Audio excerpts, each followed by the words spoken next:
So in this video, you'll learn how to add a location to a photo on your Samsung Galaxy Z Fold 7. So the first step is to go ahead and open the Gallery app, and then you find the photo you want to add a location to.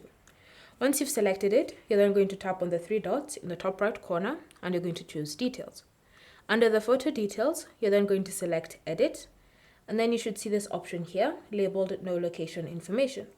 In order for you to add a location, you're just going to tap on this plus icon next to that information, and then you'll be prompted to choose your specific location.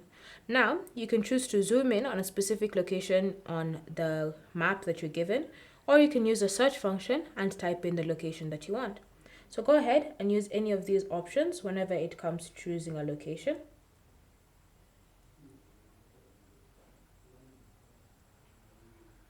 And then once you found your specific location, you're going to select it, and you should see this icon appearing showing that this is where the location is going to be set to.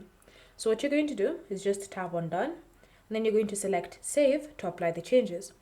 After a few moments, you should see now you've successfully added the location to your photo on your Galaxy Z Fold 7.